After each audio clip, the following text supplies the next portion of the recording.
Architecture Museum at Taiyuan of Shanxi province. So this is the year of the dragon, and Taiyuan is also known as the city of the dragon. So that's why we hold this very special live stream of the fresco-themed dragons, and we believe that the dragon is a good auspicious sign that can summon the wind and rain and bring about good harvest to the people. And hopefully that through today's live stream you can know more about the king of the dragon and know more about the traditional frescoes. Today we are very honored to have the curator of the exhibition, Mr. Gao Yuxing, with us. Hello, everyone. I'm the curator of this exhibition, Gao Yuxing. Welcome to the program. Before we start today's live stream and our tour, I'd like to ask, why did you curate such an exhibition? Well, this is the year of the dragon, and we believe that it is important for us to display all the important signs and symbols concerning dragons on the traditional frescoes to people. And besides the dragons, there are also some depiction of the daily life of our ancestors. I cannot wait to take a look at the exhibition, the tour of the dragons. So first of all, can you tell us more about the frescoes? Well, this is a exhibition of this is like a recreation of the frescoes, and this was a recreation of the frescoes of Yingxian. And as you can see, the center is the mother of the dragon, and on her two sides, there are 5 kings of the dragon, and some are in charge of rings, some are in charge of thunder.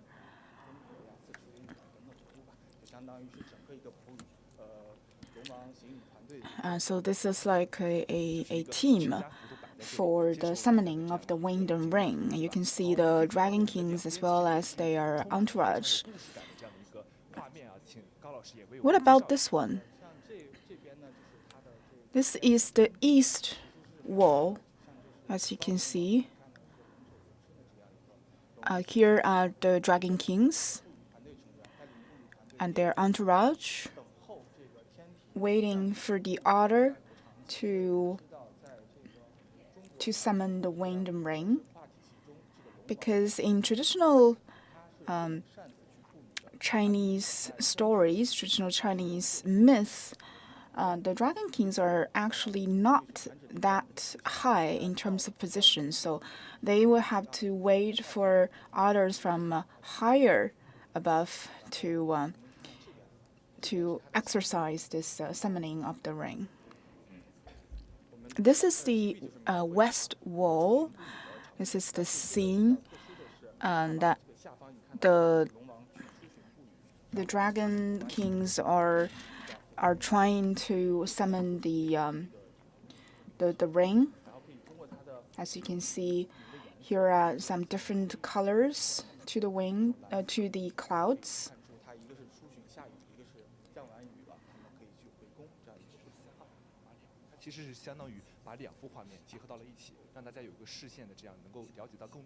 You can see darker clouds with rains and lighter clouds that has already rained. You can see a lot of details with such a recreation of the original frescoes.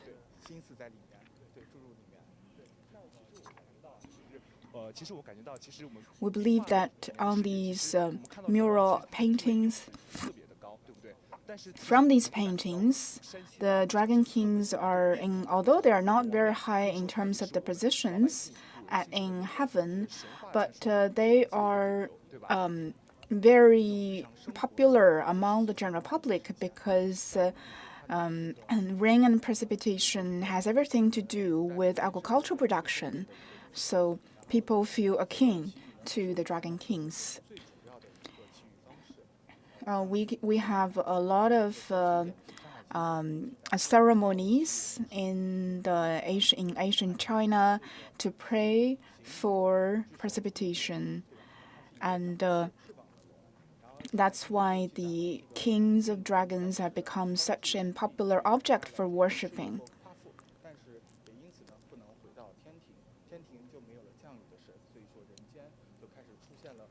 Without the kings of dragons, people believe that they will suffer. They will suffer from droughts. So this worshipping of the dragon kings were very popular among people.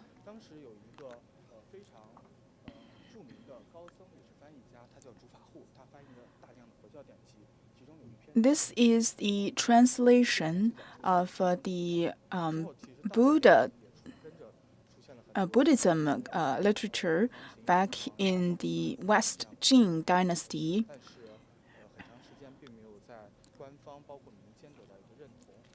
With the mentioning of the dragon worshipping activities in Song dynasty, for example.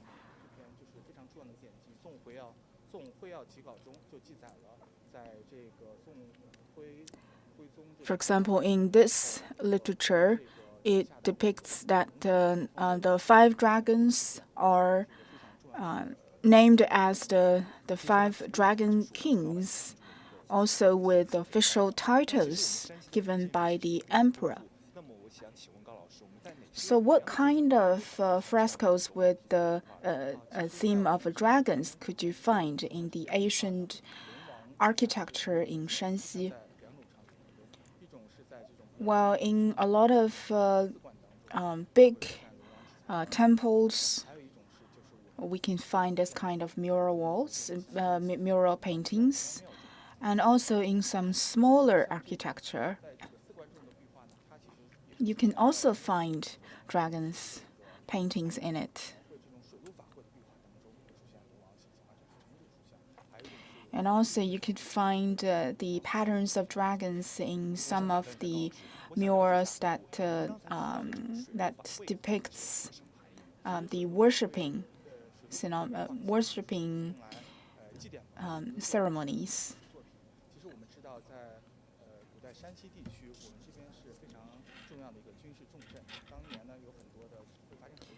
In Shanxi province, there were a lot of ceremonies to remember the dead, because Shanxi used to be a very big, a very key place where a lot of key battles would happen. So, there are a lot of soldiers and generals that would die lost their life in this place. So there were a lot of memorial ceremonies to remember the dead. That's why there are a lot of art. There are a lot of artistic work to depict such ceremonies. What about this one? This is a mural painting from the Ming Dynasty. This is a manifestation of the Dragon King that is in charge of the sea.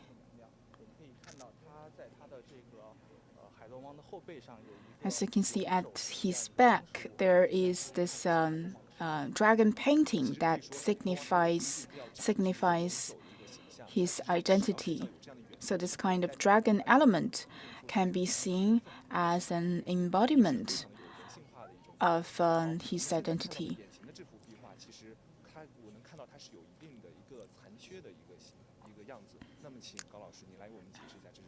So this fresco seems to be incomplete. Can you tell us the reason? Well, this is because of the erosion, because this painting was on the ceiling of this cave. And with a long time of rains and winds erosion, some of the layers with the painting would deplete. That's why you can only see the remaining of the painting. But even if only from the remaining part, you can also tell the stories clearly. As you can see, the center is the mother of the dragons. And you can also see the dragon kings at her sides, just like the first fresco that we saw.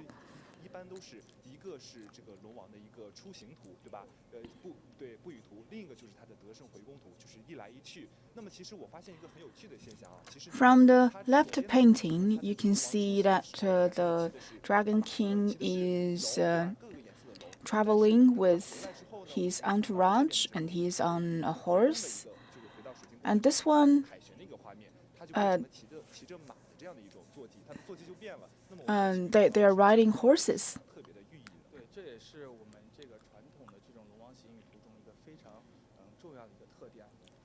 Well, this is also part of our Chinese tradition.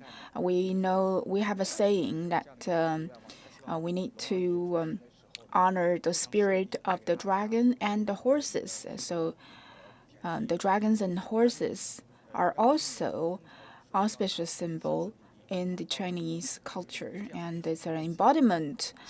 It's an embodiment of the people's desire for enough precipitation and also good harvest.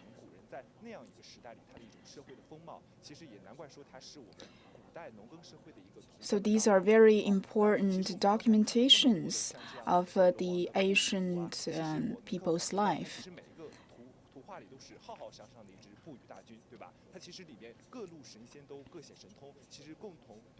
I'm also curious, we have already seen a lot of frescoes, and what kind of characters, what kind of role do the Dragon Kings play? This mural painting is originally from Datong. And you can see that the Dragon King is trying to distribute the ring. And this is the mother of the dragons. And she is seeing the dragons off.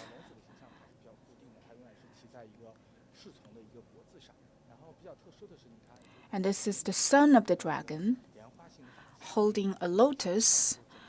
The lotus is spraying the clouds to facilitate the summoning of the rain.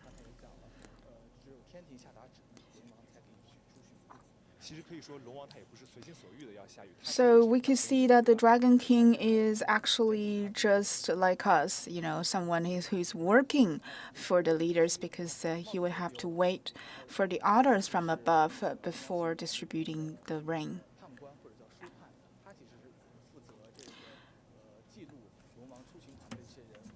So you can consider him as a procurator, and he's trying to take down notes to make sure that the Dragon King is doing his job. Here are two characters with this kind of bars at hand.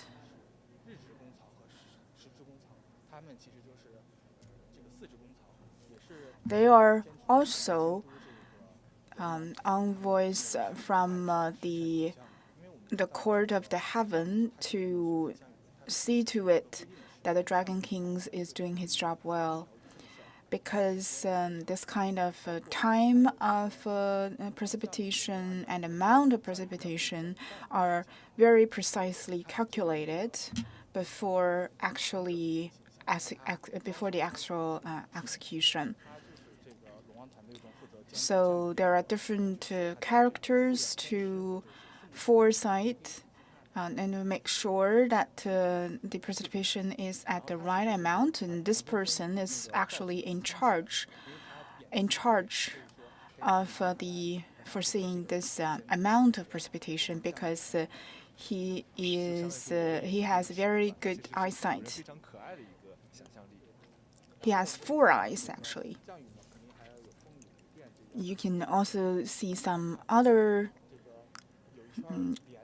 gods that are and kings that are in charge of the other elements, such as thunder and lightning.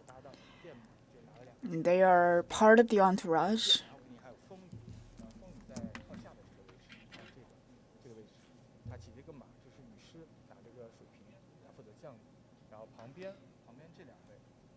You can see that there's a woman and man. They are a couple. They are in charge of wind summoning.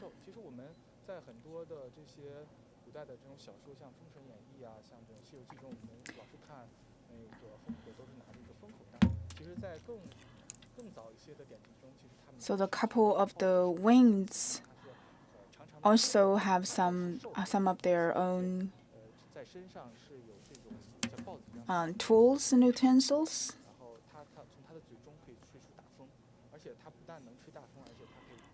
And to summon the wind, they will also need some props to help them to do so, as depicted in the picture. Well, I think our ancestor knows their way to romanticize all of the natural phenomena. The winds and lightning, thunder and rain, all have a personified figure.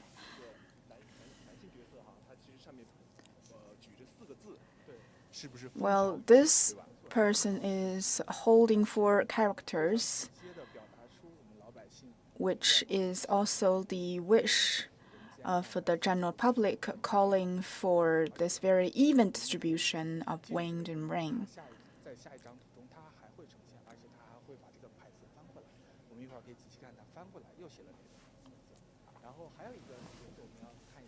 This character over here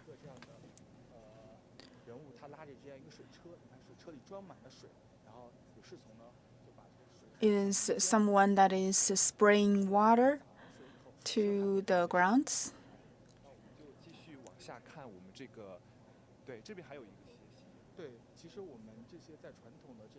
So in this traditional fresco that depicts the distribution of the rings, we could see that there are also distribution of agricultural activities down below. And you can see this is the harvesting of the wheat and ploughing of the ground. These are people marching in the rain.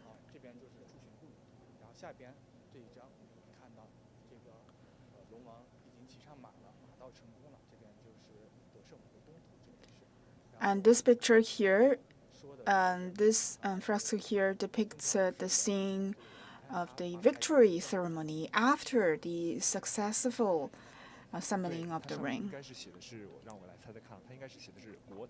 Well, you can see that here he is again. And he was holding a sign that calls for even distribution of the rain, remember? And now he has turned the sign around, and here he prays for peace, for peaceful life of the country and the people.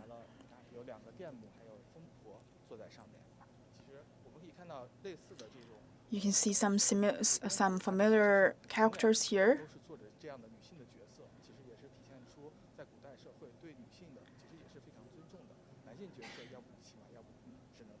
And you can see both male and female characters on a picture, signifying some level of gender awareness in the ancient China.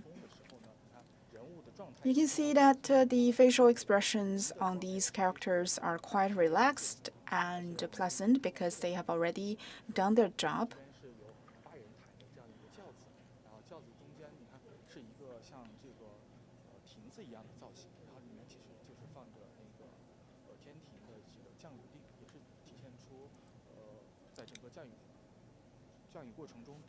And this is the order from the court of the heaven,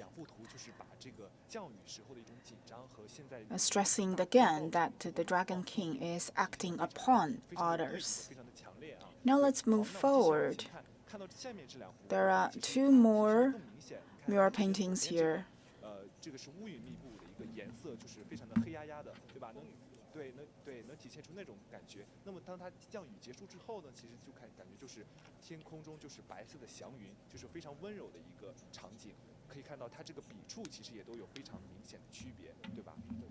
Here you could compare the colors of the clouds, and the darker clouds would be the depiction of the situation before rainfall, and those with the lighter clouds, with the white clouds, would be the one for the celebration because the rainfall has already finished.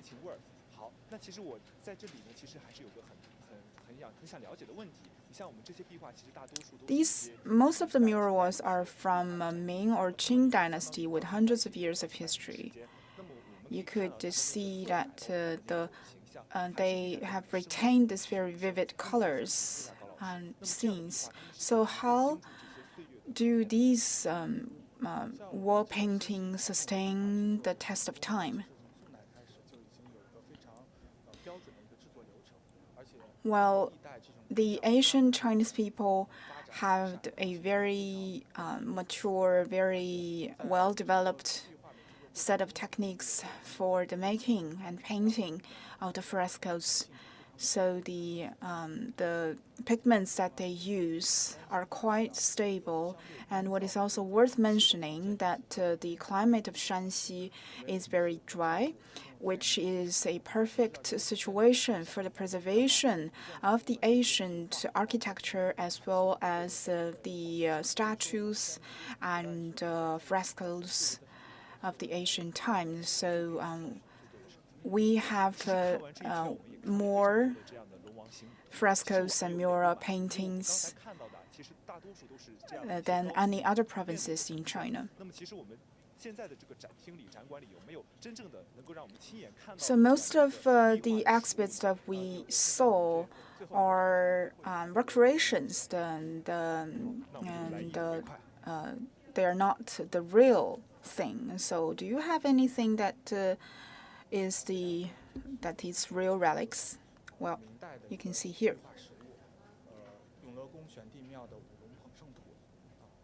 This is the picture from the Yonglegong Palace.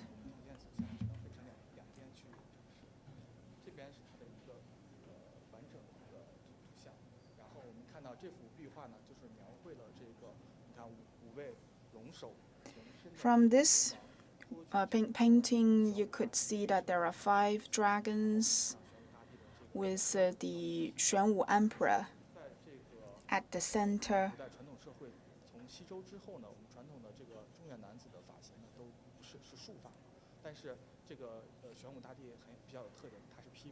With long hair.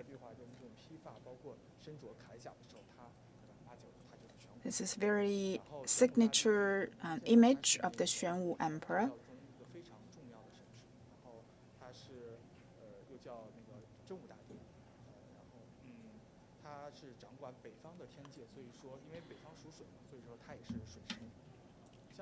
So this is the first time for the original piece of the mural walls of the Yonglegong Palace to be displayed.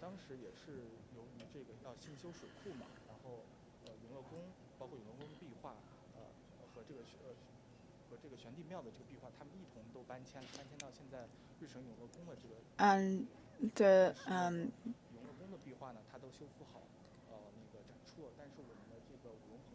this fresco has never been exhibited publicly. It has undergone a long time of restoration before being displayed to the public. So this is first time for the public to see it with their own eyes. It's quite a different feeling if we come closer to take a look at the frescoes.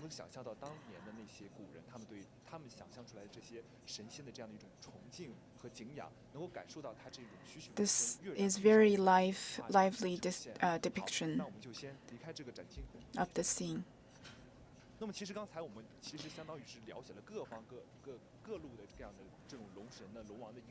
We have already seen a lot of images of the different dragon kings.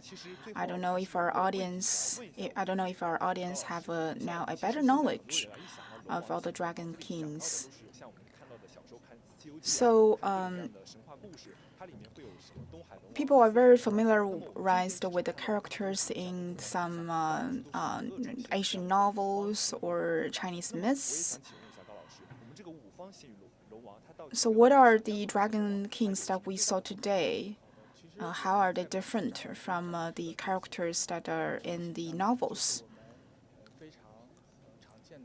Well, the images of the 5 dragon kings that we saw today are very common among all of the temples and villages across the province.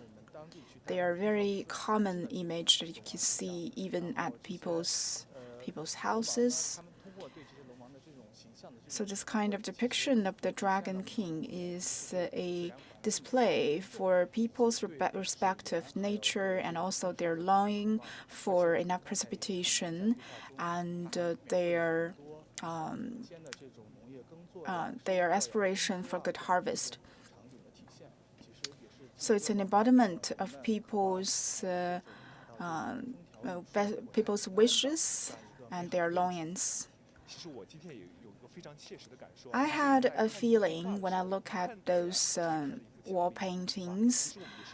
This is not only an exhibition, but also a dialogue with our ancestors of hundreds or even thousands of years ago. You could tell their you cannot help but being impressed by their wild imaginations and this kind of very high technique of drawing the mural paintings. So we are drawing close to the end of our live stream. Last but not least, we wish you a very happy Year of the Dragons. That's all for today's live stream. Thank you for being with us. And goodbye, everyone. See you next time.